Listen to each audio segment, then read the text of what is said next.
dar uma ênfase à prevenção do câncer de mama e colo uterino. Então, lembrando o nosso Outubro Rosa, o tema nacional desse ano instituído pelo Instituto Nacional do Câncer é a mulher e o câncer de mama no nosso país, no Brasil. Então, a gente quer entender esse ano um pouquinho mais quem são os pacientes que têm câncer de mama. Então, além de a gente tentar abordar a prevenção, que a gente aborda sempre com muita excelência, a gente quer falar um pouquinho para vocês entenderem quem são as mulheres com câncer de mama no nosso país. Tá? Então, eu vou tentar aprofundar um pouquinho mais isso esse ano. Então, só para a gente lembrar que o Outubro Rosa ele é uma campanha internacional, mundial, que iniciou na década de 90, começou pela primeira vez em Nova York, uma corrida, e veio para o Brasil em torno do ano de 2002, iniciou em São Paulo, e atualmente a gente tem em todos os estados do Brasil, já é inclusive instituído por lei, com a intenção de prevenção do câncer de mama e colo uterino. Então, isso fazer prevenção e diagnóstico precoce, lembrando as mulheres nesse mês principalmente. Mas, uma coisa muito importante a gente deve lembrar em todo outubro de fazer os exames, tudo, mas a gente tem que saber que a prevenção deve ser de janeiro a janeiro, não só no mês de outubro, tá? Então, detectou alguma alteração, está com algum problema, ou não fez seus exames em outubro, de janeiro a janeiro, você pode procurar um profissional a qualquer mês. Então, qual a importância do câncer de mama? Por que no mundo inteiro se fala tanto, né? Por que tem tanta campanha a fim de se fazer um diagnóstico precoce? Porque simplesmente é o câncer mais comum da mulher no mundo inteiro. No Brasil e no mundo é o câncer mais comum. Inclusive, é o câncer que mais mata mulheres no mundo. A gente tem mais de 1 milhão de casos novos por ano no mundo. Então, é muito grande a incidência, o número de casos novos no mundo inteiro, tá? Então, a gente tem dados atualizados do Instituto Nacional do Câncer em relação aos casos novos do ano de 2023. A gente imagina que o número de casos novos desse ano vai ficar em torno de 73 mil mulheres diagnosticadas com câncer de mama no ano de 2023. E a mortalidade também, a gente tem dados atualizados em torno de 18 mil mulheres. Então, é o câncer também no nosso país que mais mata mulheres. Em segundo lugar, para vocês terem conhecimento, é o câncer de pulmão. Em terceiro lugar, colo retal. E em quarto, câncer de colo uterino. Em relação à incidência, a gente tem o maior número de casos de câncer de mama, 1/3 das mulheres diagnosticadas com câncer no nosso país é mama. Então, é muito comum. Colo retal é o segundo e terceiro câncer de colo uterino. Mas em relação à mortalidade é um pouco diferente. Câncer de pulmão é um pouco mais grave, colo retal também, e aí o colo uterino é responsável pela mortalidade em quarto lugar. Então, a gravidade não está relacionada diretamente à sua incidência, ao número de casos novos. Por isso que esses dados são muito diferentes. Então, para a gente ter uma ideia, qual que é o risco da mulher ter um câncer no decorrer da sua vida? Então, eu gosto de colocar esses dados para a gente ter uma ideia da estatística. Então, conforme a mulher vai ganhando uma certa idade, até 70 anos, a chance de ter câncer de mama vai aumentando. Então, quando o paciente é muito jovem, entre 20 e 29 anos, é 1 em 2 mil. Normalmente, esses pacientes que têm câncer de mama entre 20 e 29 anos são pacientes com uma alteração genética hereditária. A gente vai falar um pouquinho, mas são alterações que predispõem a esses pacientes a ter câncer de mama. Entre 30 e 39 anos, olha que já aumenta 1 em 229. Entre 40 e 49, 1 em 68. Entre 50 e 59, 1 em 37. Entre 60 e 69, 1 em 26. E após isso já começa a aumentar um pouquinho. Para vocês terem uma ideia, a gente tem dados atuais no Brasil que 39%, quase 40% das nossas pacientes que fazem diagnóstico de câncer de mama hoje, elas têm menos de 50 anos. Então, são pacientes jovens, né? A maioria são vocês que estão aqui. Pacientes muito jovens, isso é muito importante a gente saber. Então, a gente vai falar muito quem são os pacientes que têm câncer de mama hoje. O que elas fazem, né? O que elas têm de diferente? Elas são pessoas comuns. como nós. Então, são pacientes que muitas vezes fumam, são pacientes que gostam de chegar em casa do trabalho, sentar, ver na TV, ao invés de fazer a sua atividade física. Quem não chega em casa cansado e ao invés de ir lá correr na academia, quer sentar e ver uma TV? E aí ter um alimento preparado rapidamente para se alimentar no fast food, que a gente chama, né? Um alimento que nem sempre é saudável, que a gente tem que ir atrás, de orgânico. Não, a gente gosta de alguma coisa rápida. A gente chega em casa cansado, com fome, né? Quer descansar, quer comer rápido. E aí muitas vezes a gente está com muita sede e quem não pensa em tomar uma cervejinha gelada, né? Então assim, essa é a maioria dos pacientes, e a grande maioria também usa por longas datas anticoncepcional oral. E aqui não é uma crítica, eu sei que o anticoncepcional oral, ele trouxe independência para a mulher, né? Trouxe a capacidade da mulher controlar o número de filhos que ela quer ter, né? Do casal controlar isso, é uma independência muito importante para a mulher. Então assim, não estou criticando, a gente tem que avaliar sempre o melhor método contraceptivo, mas a gente não pode deixar esquecer que usar por longos períodos, pelo menos a partir de 10 anos, aumenta o risco de câncer de mama, porque é hormônio, né? Então você toma hormônio diariamente. Então é importante a gente lembrar disso. Não é para ser desesperado, trocar o seu método, não. Senta, vai no seu ginecologista, conversa sobre o melhor método anticoncepcional, e aí se você usar por longos períodos, mais principalmente de 10 anos, vale a pena avaliar um outro método. E aí, pensando nisso, né, no que eu falei, que a gente chega em casa e a gente quer sentar, ver TV, quer fazer exercício físico, eu trouxe para a gente refletir sobre os fatores de risco para câncer de mama, né? Ter um fator de risco para câncer de mama significa que eu vou ter câncer de mama? Não. Significa que eu vou ter uma predisposição maior de ter câncer de mama. Mas não é uma certeza, isso não existe. A gente não sabe muito bem o que nos faz de fato ter o câncer e o que de fato nos protege. Mas existem algumas coisas que dão aquele empurrãozinho, né? Então, quais são os fatores comportamentais, né? Ambientais? Então, a gente ter excesso de gordura corporal, estar acima do peso, não fazer atividade física regular, né? Ser sedentário, usar bebida alcoólica excessiva, pelo menos 3 vezes por semana, ou tomar todo dia em pequenas quantidades. Exposição recorrente à radiação, então, são pacientes que costumam fazer outras tomografias, ou pacientes que fizeram previamente algum tratamento. Por exemplo, é muito comum eu ter uma paciente que fez um tratamento de linfoma na infância, adolescência, irradiou no intestino, né? E aí, recebeu aquela irradiação e ela vai carregar esse fator de risco para o resto da sua vida.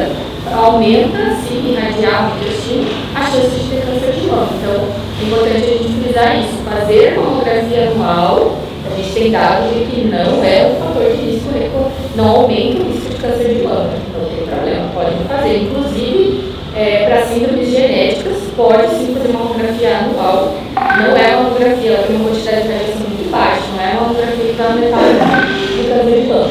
E o tabagismo, né? Então, fumar é um fator de risco independente para câncer de mama e vários outros tipos de câncer. Fumar não é uma boa ideia nem um cigarro por dia. Então, os oncologistas já consideram um fator de risco fumar.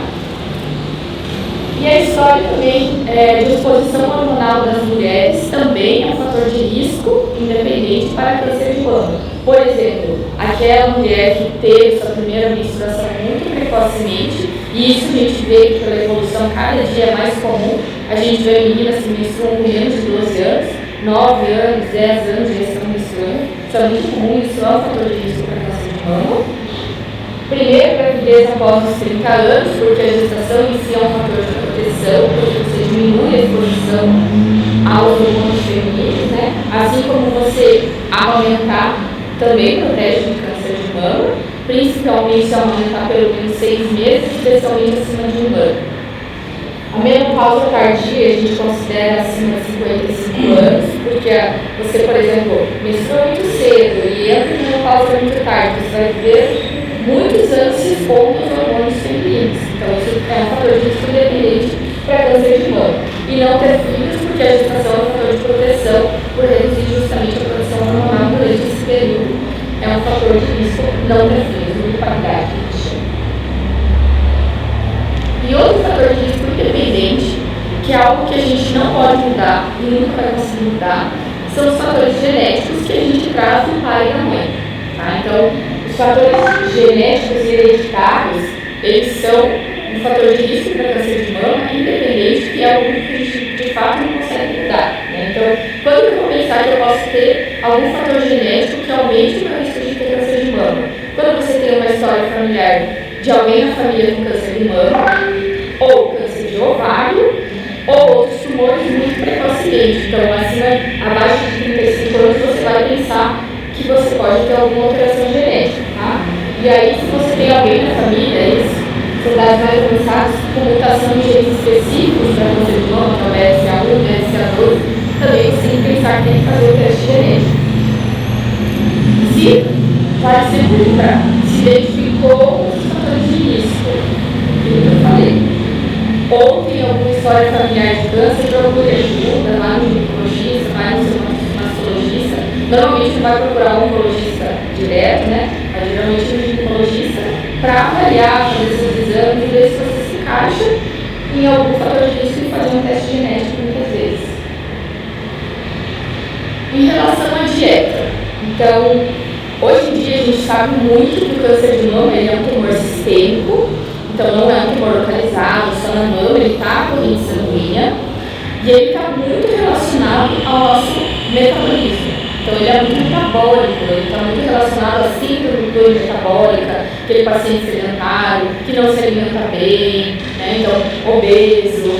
Então, hoje em dia, tem muitos estudos em relação ao que a gente deve comer, não deve comer, o que aumenta o risco de câncer. Então, cada dia a gente tem mais dados, mais estudos mostrando o quanto que a dieta é relacionada ao câncer de mama. Então, hoje em dia, a gente já tem estudos mostrando que o excesso de açúcar aumenta o risco de câncer de mama. Hoje a gente tem estudos mostrando que refrigerante, inclusive o fosfato de dentro da Coca-Cola também aumenta o risco de câncer de mama e de outros tipos de câncer do trato gastrointestinal. Alimentos ultraprocessados, chamam fast food, que eu falei lá atrás também, tem estudos bem robustos comprovando que de fato o risco de câncer de mama.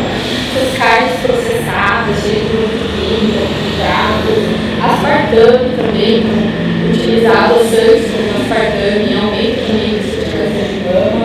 Defumados e embutidos aumentam principalmente o risco de câncer de trato gastrointestinal.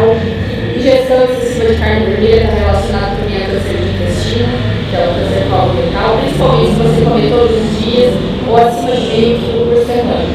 E também uma coisa muito importante que a gente deve considerar é muitas vezes a gente tem uma dieta que a gente imagina que seja saudável, a gente come frutas, legumes, todos os dias, mas aí você vai ver que o seu alface é cheio de agrotóxico, que o seu morango é cheio de agrotóxico. Então é importante a gente levar em consideração que uma alimentação saudável ela deve ser preferencialmente orgânica. Tá? E hoje em dia a gente fala muito, a gente sabe que talvez o acesso a esses alimentos, porque a gente não tem para todo mundo, e também o valor deles estão, né, é um alimento mais caro, então a gente tem que levar em consideração isso.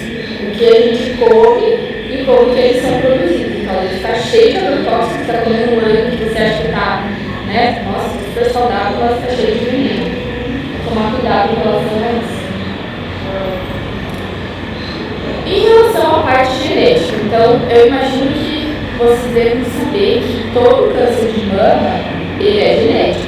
Ou seja, ele é decorrente de uma alteração genética estrutural no nosso DNA, né, que é o que manda toda a nossa funcionalidade corporal. Mas nem todo câncer de mama é hereditário. Qual a diferença de genético e hereditário? Genético são alterações do nosso DNA. Hereditário são aquelas alterações do DNA que a gente herda do pai e da mãe. No mundo inteiro, somente 10% dos cânceres de mama são hereditários, genéticos, que a gente herda de pai ou de mãe. Tá? Não sei se vocês tinham ideia disso, porque normalmente as pessoas imaginam que o câncer de mama é muito genético. Se eu não tenho ninguém na minha família com câncer de mama, então eu não tenho risco de câncer de mama. Não é bem assim, só 10%. Mas eu queria falar para vocês que, como o tema desse ano é a gente entender quem são as mulheres brasileiras que têm câncer de mama, queria que vocês soubessem que no Brasil é um pouquinho diferente essa história. Então, no mundo inteiro, 1 em cada 10 mulheres que tem câncer de mama é genético, é herdado de pai para filho. No Brasil, é 2 em cada 10, ou seja, 1 em cada 5, o câncer de mama é hereditário. Então, é muito grande, o maior é o dobro da incidência mundial. Por que isso? Né? Então, a gente tinha um estudo que foi publicado ano passado, que foi uma corte brasileira que tentou avaliar 1.663 mulheres com câncer de mama, tinha alguns homens também, e avaliou, fez um painel genético para procurar múltiplos genes, para avaliar qual a porcentagem de hereditariedade nas nossas pacientes que têm câncer de mama no nosso país. E esse estudo, que é do Dr. Rodrigo Vidalin, que identificou que 20% delas têm alteração genética. E por que será? A gente tem várias hipóteses, né? Então, aqui eu trouxe os dados só para vocês terem conhecimento, que é do estudo dele, que avaliou essas 1.663 pessoas com câncer de mama no nosso país. Então, as alterações genéticas, normalmente mais comum é a mutação do gene BRCA1, que é o mesmo gene da Angelina Jolie, que ela tem alteração, BRCA2. Então, esses aqui são os genes mais comumente mutados no mundo inteiro. Em torno de 50% das pacientes com câncer de mama que tem hereditariedade, que é genético, é essas 2 mutações. Então, ok, está igual à estatística mundial. O que o Brasil tem de diferente? O Brasil tem de diferente isso aqui, ó. Uma mutação num gene chamado TP53. O que é esse gene TP53? Ele é um gene que codifica uma proteína, chama P53, e esse gene ele é um gene supressor tumoral, ou seja, quando você tem ele normal, ele vai lá e vai corrigindo diariamente, a todo momento, as alterações que a gente desenvolve no nosso DNA que poderiam gerar um câncer. Quando ela está mutada, ele não tem essa capacidade de corrigir esses erros. Então, pacientes que têm muitos tipos de câncer, principalmente câncer de mama.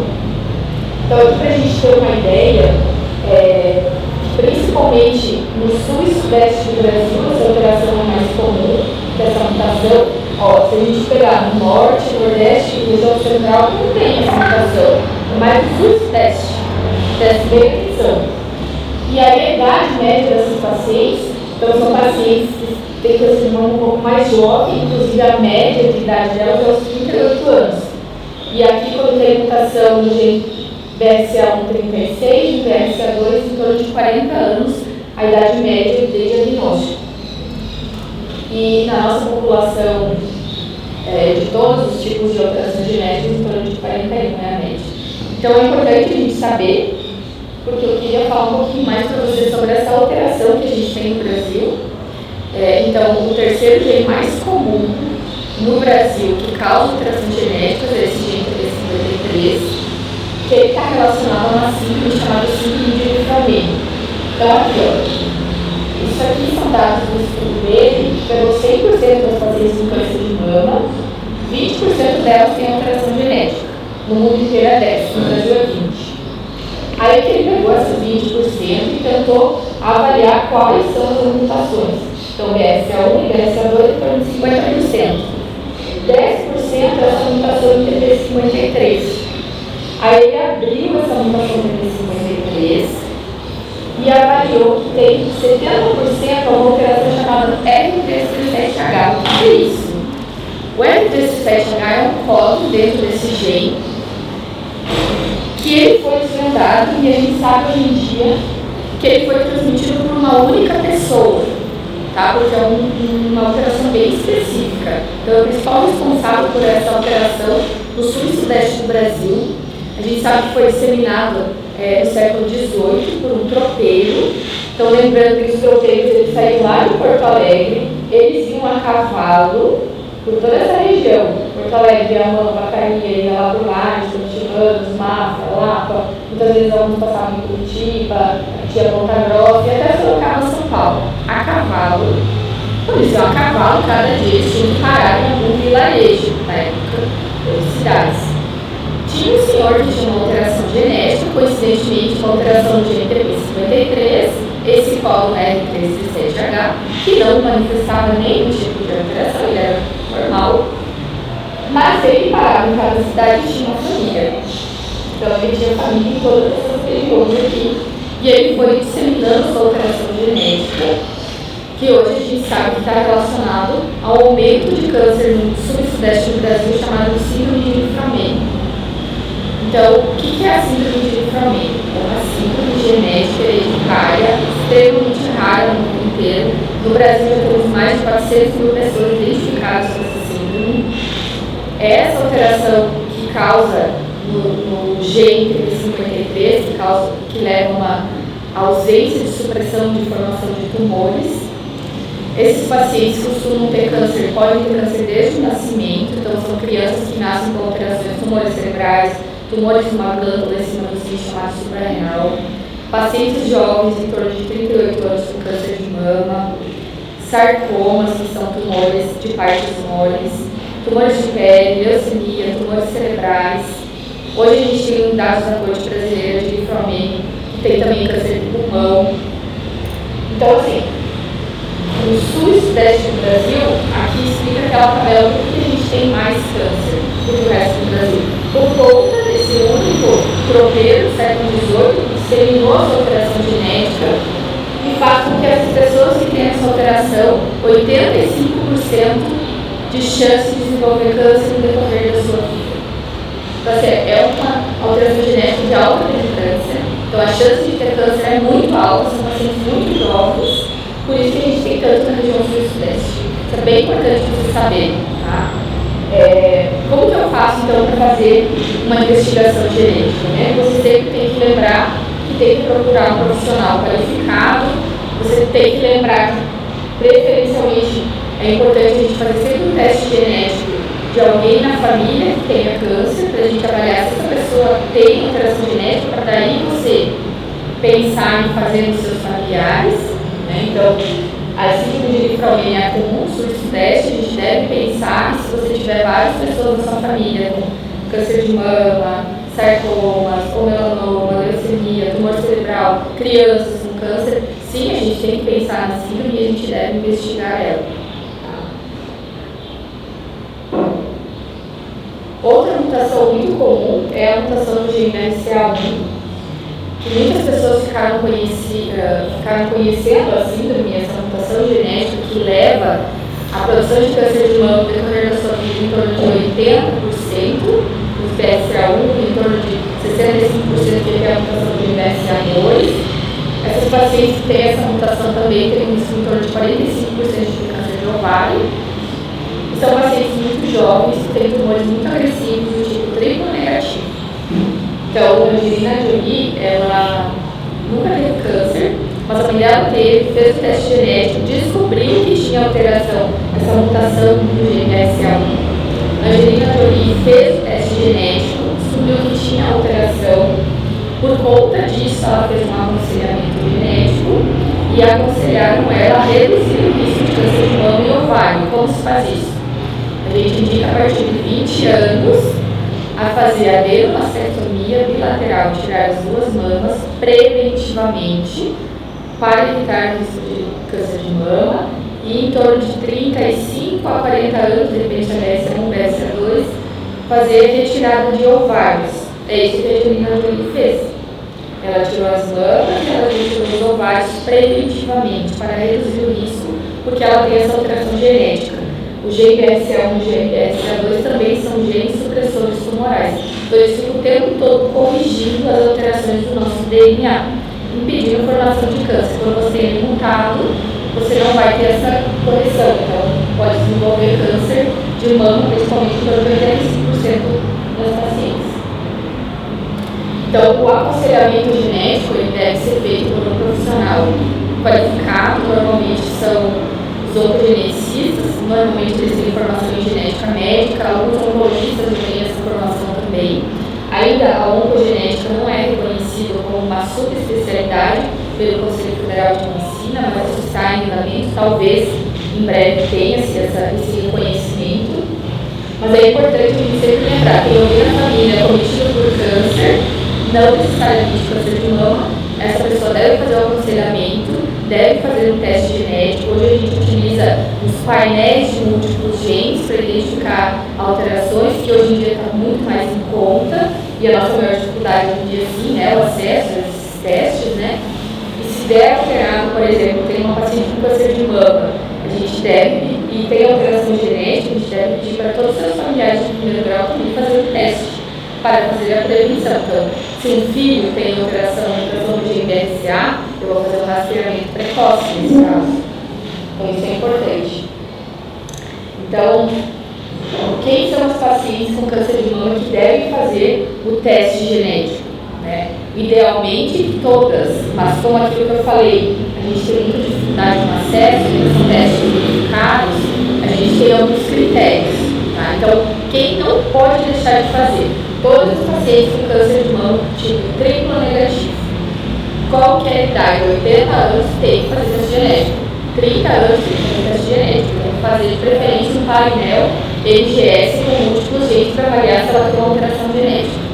Todos os pacientes com câncer de mama com 50 anos ou menos, independente do tipo. Esses critérios estão mudando, esse critério é bem atualizado. Então, todos os pacientes com câncer de mama com 50 anos ou menos devem fazer o teste. E também pacientes que devem, por exemplo, ter indicação de fazer alguma terapia-alvo. Hoje em dia a gente tem algumas terapias com inibidores de PARP, e aí se ela se encaixar em um desses dois critérios, a gente também deve indicar para essa paciente uma pesquisa, um painel de múltiplos genes, NGS, para a gente avaliar se ela é candidata a essas terapias-alvo, que a gente chama. Então, em relação à parte genética, alguém ficou com alguma dúvida? Isso é bem importante a gente saber. Ficar com dúvida pode perguntar, agora não tem como. Então, como que a gente vai prevenir o câncer de mama, né? A gente deve fazer uma alimentação saudável, lembrar dos orgânicos, fazer atividade física, utilizar métodos anticonceptivos que de preferência não sejam hormonais, evitar terapia de reposição hormonal, manter o peso no dia, chegar em casa em vez de ver TV, fazer um exercício, nada de tomar cervejinhas. E isso, segundo dados do Ministério da Saúde, vai reduzir 17% dos cânceres de mama. Então, muito importante, vamos lá. Outra coisa muito importante é a mulher também conhecer o seu corpo, né? É o autocuidado, é se conhecer, é fazer exercício, é manter o seu peso, né? Então, isso é muito importante. Por quê? Então, o autoconhecimento ele é importante. Eu trouxe aqui uma tabela tudo que a gente gostaria que as mulheres fizessem. Então, autodescoberta do seu próprio corpo, realizar atividade física vai melhorar até, né, toda essa parte emocional, o autocuidado, a alegria dessa vida, né, também, porque aquela mulher que faz atividade física, que não fica lá na TV, triste, ela fica muito mais alegre. Conexões emocionais, melhora o seu humor. Vai dizer que não é muito melhor você acordar de manhã, correr meia hora, 40 minutos e ir trabalhar, ou que vir com sono direto, né? Muito melhor. Um descanso reparador, então, é digno, a gente dormir bem, ter um bom sono, isso é muito importante. E muitas vezes fazer atividade física vai nos dar um sono melhor, né? Priorização pessoal, alimentação equilibrada, uma alimentação saudável, isso vai melhorar a qualidade e a sua autoestima. Então, muito importante todas essas coisas. Lembre-se, eu acho muito legal isso. Ter consciência sobre o que faz bem para o seu corpo e mente, tendo autoconfiança para ser fiel a si mesma e coragem para estabelecer os seus limites, faz toda a diferença. E isso faz parte do empoderamento da mulher. Então, vamos lá, mulheres, vamos se empoderar. E o autoexame. Então, lembrando, as mulheres devem se conhecer. Ninguém melhor do que nós mesmos para conhecer se a gente tem como que é a nossa mama, como que é o nosso corpo, se tem alguma coisa diferente, se a gente está com dor. Muitas vezes, né, eu tenho paciente que começa com dor na mama. E aí, semana passada, na sexta-feira, eu atendi uma paciente que vinha com uma dor na mama há 2 meses. E tem aquele mito que todo mundo fala, mas câncer de mama não dói. O paciente vinha há 2 meses com dor na mama e ela resolveu procurar um atendimento. E aí, através dessa dor na mama, ela descobriu que era câncer de mama. Então, é um exemplo clássico, nada melhor do que a gente se conhecer, saber que a gente não tem dor, que a gente não tem nódulo, que não sai secreção pelo mamilo, ir na frente do espelho, pelo menos uma vez por mês, examinar a sua mama, ver se está está diferente, se está retraindo. Então, lembrar que o autoexame ele não substitui os exames de rastreamento, os exames de imagem, mas é muito importante, principalmente quando a gente vai pegar aqueles tumores que a gente chama de intervalo. Então, não é incomum os pacientes fazerem mamografia todo ano, mas entre os exames elas descobrem que tem um nódulozinho na mama. Nós chamamos isso de tumores de intervalo, que eles aparecem no intervalo dos exames de rastreamento. Tá? Então, lembrar que isso é muito comum. Então, quais são os sinais e sintomas de que uma alteração, um nódulo na sua mama vai te chamar a atenção para você procurar um profissional para investigar melhor? Então, muitas vezes, alguns avalamentos de pele, então você vê que você vai no espelho e está avalado aí na mão, um nódulozinho parece empurrando sua pele, ou muitas vezes, eu acho muito comum retraindo a pele fica meio enrugadinha, tipo uma casca de laranja, localizado, aí você palpa e parece que por baixo tá meio durinho, tipo um nódulo de ouro. Muitas vezes uma ulceração no mamilo, ou às vezes até uma ulceração, uma feridinha aqui que pode sangrar. Ou às vezes algumas pacientes, principalmente pacientes mais jovens que têm tumores mais agressivos, começam com uma mama endurecida, dolorida, quente, aí elas vão procurar um colega, o colega imagina que a alteração mais comum é uma mastite, que nada mais é do que uma inflamação e uma infecção da mama, e aí é um receitado antibiótico. E muitas vezes, a maioria das vezes, parece uma mastite, mas às vezes melhora. Aí troca o antibiótico, mas é designado de melhorar. A gente começa a ligar uma alerta, tem que pensar que pode ser que não seja uma mastite, pode ser que seja um câncer de mama inflamatório, que a gente chama.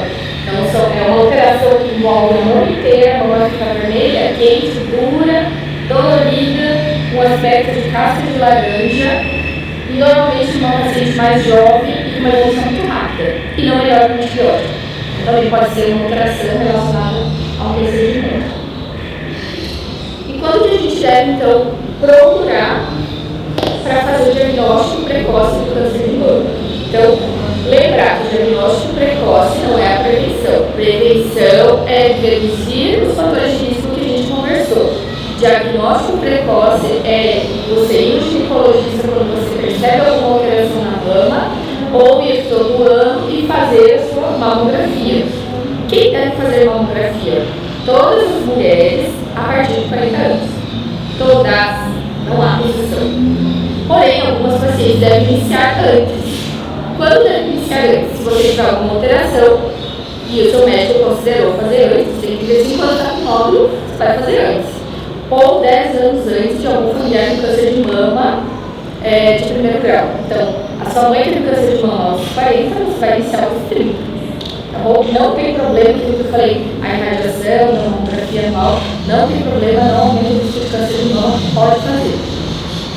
Outro exame que a gente utiliza também para fazer o diagnóstico precoce, que a gente utiliza muito no dia a dia, é a ecografia mamária. Ela vai nos ajudar, principalmente no paciente que tem mamas mais densas ou que muitas vezes a gente não conseguiu concluir só com a mamografia, se tem alteração ou não, a gente complementa com a ecografia ou com a ressonância. A ressonância também é muito importante para os pacientes que têm próteses mamárias. Ter próteses mamárias não contraindica você fazer mamografia. A gente utiliza só algumas incidências a mais do que mamografia de rotina. Pacientes com próteses mamárias podem e devem fazer mamografia anual, mas algumas vezes, por algumas alterações, que hoje em dia o pessoal tem colocado nos chips, a gente tem que utilizar a ressonância para complementar. Ou pacientes que têm alguma síndrome genética de predisposição, mutação, aquelas que eu falei, por exemplo, do BRCA, ou mutação de GTP53, elas têm que rastrear também câncer de mama com ressonância, uma vez que elas fazem exames de rastreamento a cada 6 meses. Então a gente intercala a ressonância, 6 meses depois a mamografia, 6 meses depois a ressonância, então a gente faz um rastreamento mais detalhado. E aí quando a gente faz o exame de imagem, vem o laudo, que é um laudo, ele é padronizado mundialmente, que a gente chama de BIHARS. Então só para vocês terem uma ideia rapidinho, isso aqui não é para substituir uma consulta médica, eu peguei o resultado, está no BIHARS 2, então BIHARS 2 é normal, não vou colocar no mastologista. E aí você está com um nódulo que não viu na mamografia, porque sua mama é um pouco densa, que você deveria ter complementado com ultrassom, uma ressonância, mas você viu lá que era gravidez 2, que voltar, deixou para o ano que vem, quando foi ano que vem, o câncer de mama é a doença está grande. Então, isso aqui é só para vocês terem uma ideia, não é para substituir uma consulta médica com um especialista. Então, assim, quando a gente tem uma alteração que vem BIRAD zero, normalmente são pacientes que têm uma mama muito densa. E aí, normalmente, vem inconclusivo na mamografia e aí você precisa complementar. Lembrando que mamas densas são um fator de risco independente para câncer de mama, aumenta 5 ou 6 vezes o risco de câncer de mama, porque normalmente são pacientes que têm um estímulo hormonal maior, nas mamas densas. Ou BIRADs 1 e 2 é normal, a chance de ter câncer de mama é praticamente zero. BIRADs 3 é menor de 5%, 4 já são lesões mais suspeitas, chegando até 90% do risco de câncer de mama. O BIRAD 5 é acima de 90% e o BIRAD 6 é aquela paciente que já tem diagnóstico, inclusive por biópsia, mas que você fez, por exemplo, uma quimioterapia que avalia a resposta. Vai ser um BIRAD 6. Quem faz o diagnóstico confirmatório de câncer de mama nunca é o ginecologista, o mastologista, o oncologista, o cirurgião. Não. Quem faz o diagnóstico definitivo é o patologista. Por quê? Porque a gente vai fazer a biópsia, vai indicar a biópsia, o patologista intervencionista vai retirar o fragmento, vai encaminhar para o patologista, ele vai preparar a lâmina, vai olhar no microscópio e lá ele vai dizer, é um câncer de mama. Quem dá o diagnóstico é o patologista, ele vai dizer, é ou não. E aqui, então, para a gente lembrar os 6 passos para a mulher ter a sua saúde. Então, o primeiro passo, investir na prevenção, reduzir todos aqueles fatores de risco que a gente falou. Passo número 2, se conheça suas mãos, perceba se tem alguma alteração, vá atrás se perceber que tem alteração. Número 3, percebeu a alteração, procure um especialista. Vai no ginecologista, vai no mastologista, vá atrás. Faça os exames, ele vai te indicar fazer exames para investigar. Faça-os, não deixe de fazer. Se precisar da biópsia, faça uma biópsia. E se a biópsia der alterada, não esqueça de ver esse resultado, tá? O resultado ele deve ser levado, porque muitas vezes eu vejo que o paciente fala, eu fiz a mamografia ano passado, mas eu não levei. Só fazer uma mamografia não significa nada, você tem que pegar o resultado, voltar no especialista e mostrar. Tá? Então, não adianta fazer todo ano e não ter o resultado. Levar o resultado, enfrentar esse resultado, não ter medo do resultado. Tá bom? Isso é muito importante. E aqui, queria falar um pouquinho também do câncer de colo uterino, que, como a gente falou, é o terceiro câncer mais comum no Brasil e ele é extremamente prevenível. Então, a gente tem hoje em dia mais de 290 milhões de mulheres portadoras do vírus do HPV, que é o principal fator de risco para câncer de colo uterino. Então, esse vírus, que é transmitido por via sexual, o principal responsável. Mas nem todas as mulheres com o HPV vão desenvolver câncer de colo uterino, só em torno de 1 a 2% vai desenvolver. Por quê? Porque a nossa imunidade nos ajuda. Então, muitas vezes a mulher entra em contato com o vírus, inflama e ela elimina o vírus. Algumas ficam com o vírus no corpo, isso leva a uma inflamação do colo uterino crônica, em torno de 10 anos, que vai começar a surgir alterações, que a gente chama de displasias, de baixo, leve, moderado, que levam à alteração do colo uterino. Lembrar que o tabagismo também é um fator de risco para câncer de colo uterino, mas o principal disparado é 95% é o HPV, o vírus do papiloma humano. A vacina é a maior prevenção do câncer de colo uterino. Prevenção.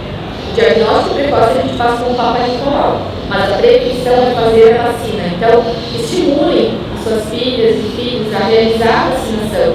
Ela está para todas as meninas e meninos entre 9 e 14 anos disponível. São 2 doses, é só procurar o posto e fazer. Isso não é estimular o seu filho a ter relação sexual. Pelo contrário, né?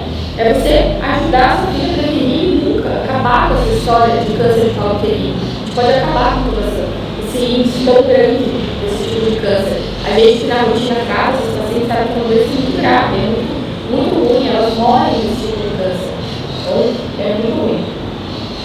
Tem algumas exceções que a vacina também está disponível para alguns pacientes com expressão também.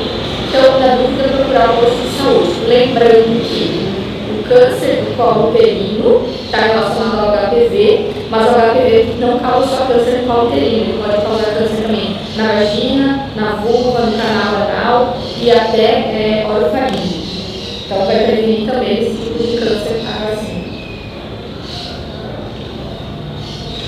E aí, o diagnóstico precoce, né, é você fazer o Papa Nicolau a partir do primeiro ano que você tem relação sexual, mas imprescindível entre 25 e 64 anos para todas, se tiver alguma alteração fora também desse grupo de risco. Então, lembrar de fazer uma avaliação ginecológica regular. Normalmente, o ginecologista vai avaliar a mama, mas Maria faz o Papa Nicolau também, né? Então, isso é muito importante realizar a prevenção com atividade sexual, utilizar métodos de barreira, principalmente eu não sei se eu ainda tenho tempo de falar um pouquinho sobre mitos e verdades, se vocês me dão esses minutinhos, gosto bastante de falar. Vamos ver se vocês entenderam um pouquinho a aula, e aí vamos ver se vocês me ajudam a desvendar esses mitos e verdades. Então, primeiro, mulheres que operaram de câncer de mama não voltam a ter a doença. O paciente operou a mama, nunca mais vai ter câncer de mama. Mito ou verdade? Mito. Por quê? Antigamente, as pessoas faziam uma cirurgia extremamente agressiva, tiravam uma mama, um músculo, tiravam muitas vezes a costela.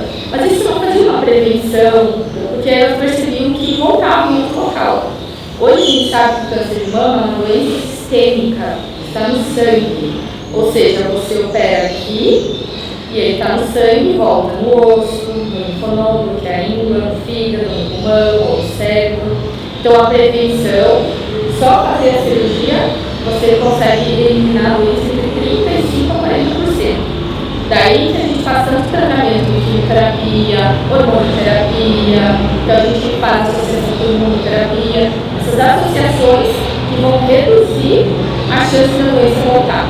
Não necessariamente apenas a cirurgia, mas associar tratamentos. Homens não têm câncer de mama, mito ou verdade? Mito, muito bem. Normalmente, homens, muito raramente têm câncer de mama, tá? Normalmente, quando eles têm câncer de mama, eles têm alguma alteração genética hereditária, uma vez que não é comum, né? É muito raro. Mas a gente sempre, todo paciente que é homem que tem câncer de mama deve fazer investigação genética hereditária, fazer aqueles painéis que eu falei. Mas lembrando que o homem sim deve fazer prevenção do câncer de próstata. Tá? Então, esse mês a gente vai falar muito, mas é assim, é de outubro a outubro. Eu tenho que pensar no câncer de próstata, o câncer mais comum e que mais mata homens no nosso país e no mundo inteiro. Tá bom? Mulheres com próteses mamárias não podem fazer mamografia. Todo mundo prestou atenção, muito bem. Usar desodorante sol ou aerossol causa câncer de mama? Mito ou verdade? Não senti muita confiança. Aí eu botei uma pegadinha aqui, só aerossol. Nenhum desodorante aerossol ou qualquer um deles causa câncer de mama. Não tem nenhum estudo, não faz sentido. Não tem, pode usar à vontade porque não tem essa relação. Eu sei que muita gente comenta, mas isso é um mito, gente. Pode usar, não tem problema, não é o desodorante que causa câncer de mama. A alimentação reduz o risco de câncer de mama. Mito ou verdade? Verdade. Quanto mais aumentar, mais ajuda a reduzir a densidade da mama, faz uma modulação hormonal e diminui o risco de câncer de mama. Pelo menos 6 meses, acima de um ano, previne muito mais. Muito bom. Mulheres com 6 dentes têm maior risco de câncer de mama. Mito ou verdade? Verdade, aquilo que eu falei. Então, pacientes que têm as mamas mais densas, elas têm um fator independente para câncer de mama, e isso aumenta de 5 a 6 vezes o risco de câncer de mama. Então, é importante a gente saber o que pode estar relacionado a mamas densas, né? Então, pacientes mais jovens, pacientes com maiores estímulos hormonais, que teve uma primeira menstruação mais cedo, ou que ainda está muitos anos de menopausa, usou terapia de reposição hormonal, anticoncepcional, usou mais tempo de anticoncepcional oral, pacientes muitas vezes, às vezes acima do peso, tem uma mama mais densa também, isso pode aumentar o risco sim, de câncer de mama. Tá? Eu acho que é isso, eu vou ficar aberta para perguntas, estou muito feliz com a participação de vocês.